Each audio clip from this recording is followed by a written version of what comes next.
Hello everyone, welcome back. Hindi विषय का एक महत्वपूर्ण टॉपिक है निबंध लेखन। तो आज हम निबंध लिखना सीखेंगे। तो निबंध में हमारा एक महत्वपूर्ण टॉपिक है जनसंख्या वृद्धि के दुष्परिणाम। तो इस पर हम निबंध लिखेंगे। तो सबसे पहले जनसंख्या वृद्धि के दुष्परिणाम, इस निबंध में पहला जो हमारा हेडिंग होगा वह होगा प्रस्तावना। प्रस्तावना में लिखेंगे रेलों में भीड़, सड़कों पर निकलना मुश्किल, वस्तुएं कम होती जा रही हैं, पानी के लिए कतारें, राशन पर कतारें, एक पद रिक्त होता है, सैकड़ों आवेदन आ जाते हैं, हर जगह भीड़, तनाव, ऐसा पहले नहीं था। इन सभी का कारण सिर्फ एक ही है, जनसंख्या की असाधारण वृद्धि।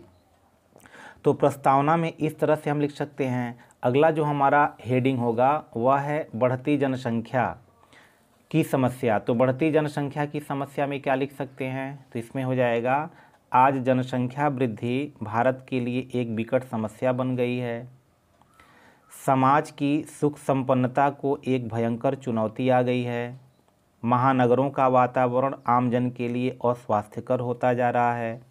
न धूप, न हवा, न पानी, न दवा। यह संकट अनायास नहीं आया है। संतान को ईश्वरीय विधान और वरदान मानने वाला भारतीय समाज ही इस संकट का जिम्मेदार है। चाहे खिलाने को रोटी और पहनाने को वस्त्र न हो, शिक्षा के लिए शुल्क और रहने को छप्पर न हो, लेकिन अधभूखे नंगे बच्चों की कतार खड़ी करना भारतीय समाज अपना जन्मसिद्ध अधिकार समझता है। इसी कारण भारत की आबादी दिन दूनी रात चौगुनी बढ़ती जा रही है। यदि बढ़ती आबादी पर नियंत्रण नहीं किया गया तो धरती पर पैर रखने की जगह नहीं बचेगी। तो इस प्रकार बढ़ती जनसंख्या की समस्या में हम इस तरह से लिख करके हम उसको पूरा कर सकते हैं। तो अगला जो हमारा हेडिंग होगा वह है जनसंख्या वृद्धि के दुष्परिणाम। इसमें क्या लिखेंगे?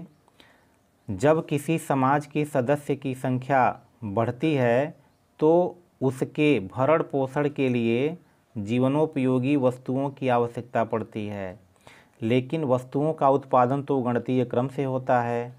परिणाम स्वरूप जनसंख्या और उत्पादन दर में सामंजस्य नहीं बन पाता है। आगे आगे जनसंख्या दौड़ती है और पीछे पीछे उत्पादन वृद्धि। जनसंख्या वृद्धि समस्त समस्याओं की जननी है। बढ़ती महंगाई, बेरोजगारी, कृषि योग्य भूमि की कमी, उपभोक्ता वस्तुओं का अभाव, यातायात की कठिनाई, सबका मूल जड़ यही बढ़ती जनसंख्या है।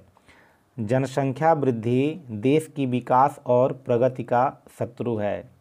अब अगला जो हमारा हेडिंग है वह है नियंत्रण के उपाय। अब नियंत्रण के उपाय पर हम किस तरह लिखेंगे? तो इसमें लिख सकते हैं जनसंख्या नियंत्रण के कुछ उपाय इस प्रकार हैं। वैवाहिक आयु में वृद्धि होनी चाहिए। यद्यपि सरकार ने विवाह की आयु पुरुष के लिए 21 तथा स्त्री के लिए 18 वर्ष निश्चित कर दी है, फिर भी इसे बढ़ाकर पुरुष के लिए यह आयु 25 वर्ष तथा स्त्री के लिए 22 वर्ष कर देनी चाहिए। संतानों पर नियंत्रण करके भी इस समस्या से मुक्ति प्राप्त की जा सकती है।